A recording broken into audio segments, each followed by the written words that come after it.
Basin লাগানোর 2-1 বছর পরে হঠাৎ করে দেখা যায় যে বেসিংয়ের যে ডেলিভারি লাইন সেটা বন্ধ হয়ে যায় বা বেসিংয়ের পানিটা ডেলিভারি দেয় না।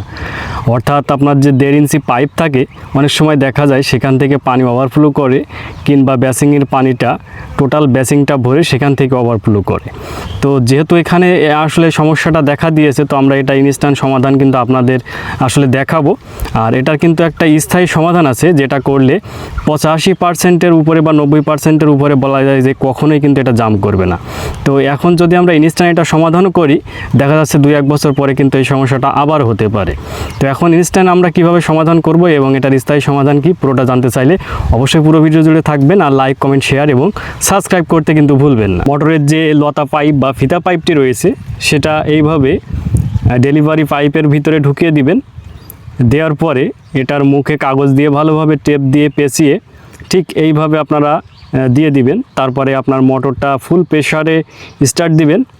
তাহলে আপনার পাইপের যে জ্যাম আছে সেটা কিন্তু কিছুক্ষণ রাখার পরে দেখবেন যে আসলে ছেড়ে দেবে। তো এটা কিন্তু ইনস্ট্যান্ট সমাধান। তো এখন আমরা একটু চেক করে দেখব।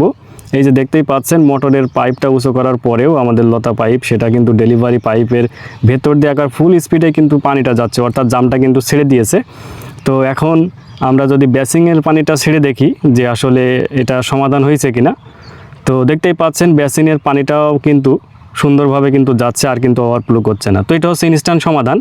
তো এখন স্থায়ী সমাধান যদি আপনারা করতে চান, তাহলে 1.5 ইঞ্চি যদি পাইপ দেন এইভাবে দিতে পারেন। শুধুমাত্র বেসিংয়ের গোড়ার থেকে উপর পর্যন্ত যতটুকু উঠবে এখানে আপনারা 1.5 ইঞ্চি পাইপ ইউজ করতে পারেন, এবং বাকি যে পাইপটা আপনারা ভার্টিক্যালি টানবেন বা ঢালুভাবে টানবেন, এই পাইপটা কিন্তু অবশ্যই সর্বনিম্ন 4 ইঞ্চি পাইপ আপনাকে ইউজ করতে হবে। তাহলে দেখা যাচ্ছে প্রায় 90% আপনি কিন্তু নিশ্চিন্তে এটা ব্যবহার করতে পারবেন এবং এটা জাম হওয়ার সম্ভাবনা কিন্তু অনেক অংশেই কমে যাবে।